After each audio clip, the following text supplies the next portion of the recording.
Every moment of your life, you're answering 3 questions. Jot them down. 3 questions. First question is, what are you going to focus on? Right now, whatever you're focusing on affects you. If you're focusing on how you're going to use what you're going to learn this weekend, you could be focusing on the smell of your neighbor after all that jumping up and down. There's so many things you can focus on. We don't focus on everything. We focus on a small number of things, and that's what we experience in life. And focus, write down, equals feeling. Whatever you focus on, you're going to feel, even if it's not true. Have you ever had somebody tell you something and said, you think John is your friend? John's not your friend. He's talking behind your back. And you go, no, he's not. John's my friend. You misunderstood. But if 2 or 3 people tell you John's talking behind your back, you can get pretty pissed off because that's really just hurt, right? And then maybe you confront John. Who's ever done this? Confronted somebody about something you've done and then found out you were wrong and felt like an idiot. Who's ever had this happen before? Say I. So the most powerful decision we make, and most of us don't make it consciously, is what are we going to focus on? Because you could be focusing right now on the blood rushing through your left ear or the touch of your clothes against your skin, but you don't. Most of what your brain does is distort, delete, and generalize to make life simple. And the problem is when you distort, delete, and generalize, you miss a lot of your life. So we want to kind of see if we can't get out of that. And what we got to do is figure out what the focus is. Let me give you 3 patterns of focus. You tell me which of these are you. And there's no right or wrong, and don't get personal about it, because if you don't like your answer, we can fix it. I want you to think like software. Here's my question. If I asked you, there are 2 things you could focus on, what you have or what's missing. Which one do you spend more time focusing on? Shout it out. You can hear in the room, even without taking a poll, one is dominant. Raise your hand if you focus more on what's missing. Raise your hand nice and high. Keep your hands high and look around this room. It's about 95% of the room. Now, I have a simple question for you. It's a really important question. It's a simple one, but an important one. Just think software. Don't think personality. If your brain is constantly focusing on what's missing, how can you ever sustain happiness no matter how successful you become? It is impossible. Raise your hand if you see this. And it's dominant in this room because most of you, how many consider yourself to be an achiever? That's part of who you are as an identity. So as an achiever, looking for what's wrong for a moment so you can fix it can be a good thing. But what happens is it becomes a habit, and then it doesn't matter how much you achieve, you're not happy. You know how many multi-billionaires, you know how many entertainers with their Oscars or their Emmys or their Grammys that I work with, who you think would be the happiest people in the world? They're worth almost $1 billion, some of them. They're the best in the world at what they do. Everybody loves them, and they're miserable. I get the call. And why is it? It's because they keep focusing on what's missing no matter what they have. That's one pattern this weekend. If you only change that, would change your life.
control or what you can't control, what's outside your control?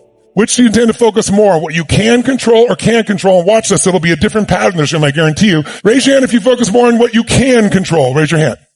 Keep your hands up nice and high. Look around. It's about 80%. How many focus on what you can't control? Can't control. It's about 20. So it's about 75-25 or 80-20. But notice this one is more focused on what you can control, more people.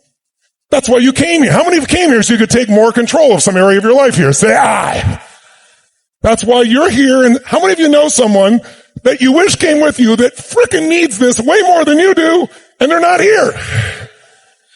Why? They focus on what's missing, I guarantee you, and they focus on what they can't control, or they think this is just some guy talking, that can't change your life, which is really an unconscious belief that I can't change it. Now, some of you have both. What's missing is your focus and what you can't control.